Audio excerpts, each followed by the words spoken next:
Bonjour les amis. Alors enfin je vais vous parler du complexe de vitamine B.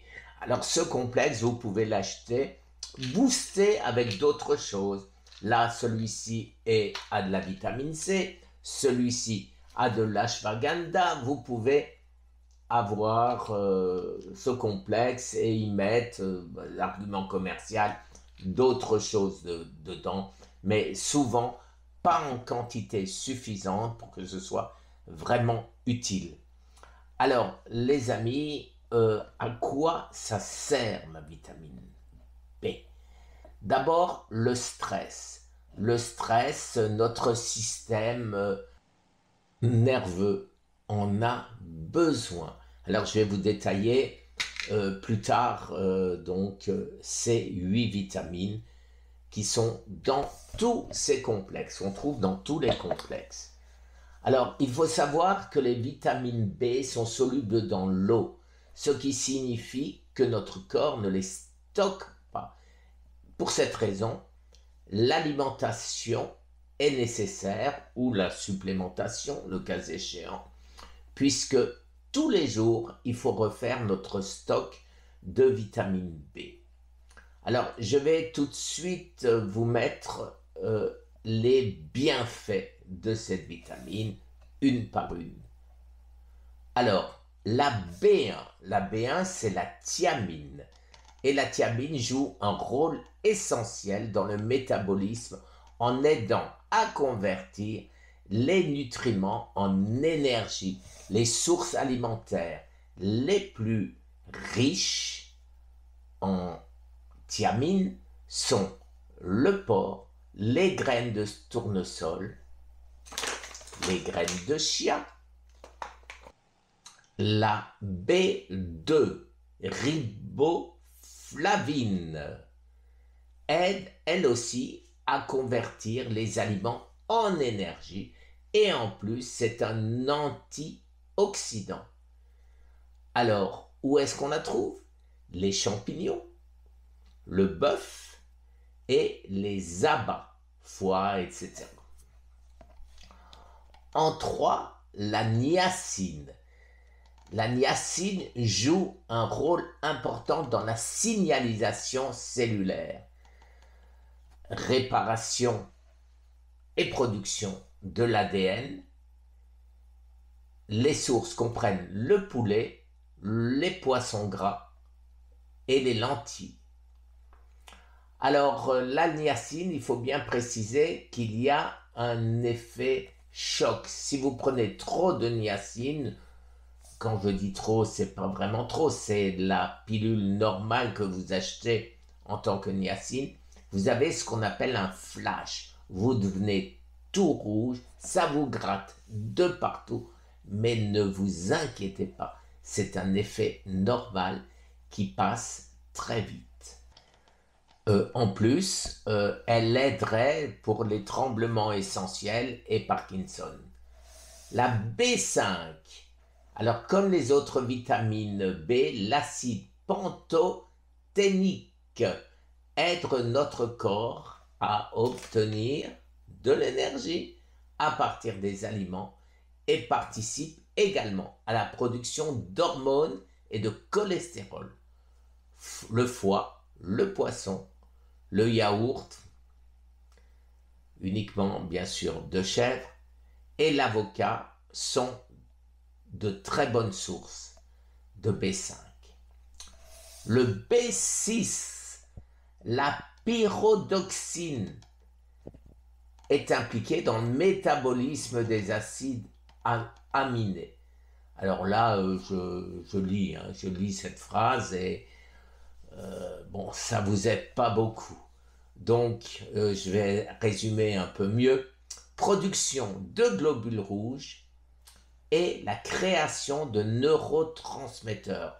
Les neurotransmetteurs, c'est ce qu'on a besoin pour notre cerveau, pour que nos nerfs transmettent correctement les informations qu'ils sont censés transmettre. Les aliments les plus riches, c'est les pois chiches, le saumon, attention, pas farm raised, Et les pommes de terre, c'est pas pour nous. B7, la biotine. La biotine est essentielle au métabolisme des glucides et des graisses et régule l'expression des gènes. Difficile à expliquer.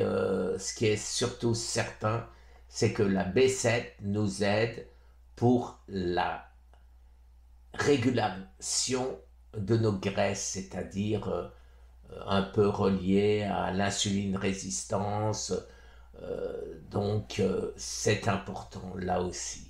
Alors les œufs, le saumon, le fromage, le foie. Voilà. Vous voyez que ça se recoupe. La B9, folate. Le folate est nécessaire à la croissance cellulaire, au métabolisme des acides animés. Je suis bien obligé de le dire tout ça, mais même je sais que vous êtes très très nombreux à ne pas comprendre ce que ça veut dire. Mais là aussi, formation des globules rouges et blancs et la division cellulaire. Vous savez ce que c'est la division cellulaire? C'est la reproduction de nos cellules qui se coupent en deux et avec une cellule, on en fait deux, avec deux, on en fait quatre, etc., etc. Et là, cette division cellulaire, c'est notre problème en ce qui concerne le cancer. Mais la B9, pardon, ne favorise pas, j'espère du moins, la division cellulaire des cellules cancéreuses. Elles ont hélas pas besoin de ça. On le trouve dans les aliments comme les légumes feuilles, les haricots ou bien sûr les suppléments. La B12 c'est pour moi la plus importante. C'est la plus connue des vitamines B. La B12 est vitale pour la fonction neurologique, la production d'ADN et le développement des globules rouges. Donc B12, ça veut dire que ça va mieux au niveau de notre cerveau. Les transmissions sont meilleures et on n'a pas d'anémie quand on prend de la B12. Alors on la trouve dans les sources animales, les viandes, les œufs, les fruits de mer et les produits laitiers, mais vous savez ce que j'en pense. Alors, important, qui a besoin bien sûr des vitamines B en complexe? Les femmes enceintes. Bon, c'est pas mon cas, mais par contre, je suis un vieux monsieur.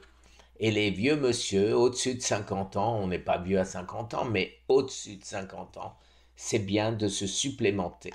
Il est estimé que 10 à 30% des personnes au-dessus de 50 ans n'ont pas assez de vitamine B.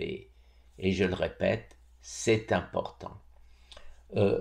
Vous devez savoir aussi que la déficience en vitamine B entraîne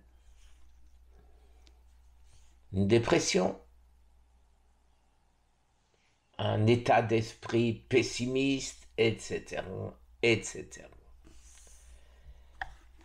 Alors, il y a aussi les médicales conditions. Vous voyez, je lis en même temps de l'anglais, et donc voilà pourquoi je n'ai pas dit conditions médicales.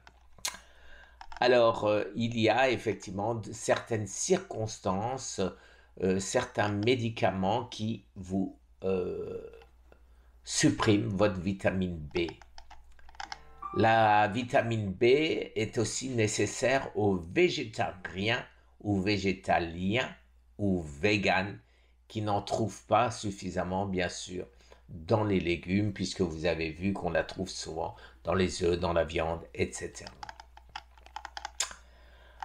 Alors, quel est l'avantage de prendre des vitamines B? Je viens de le dire, ça réduit le stress.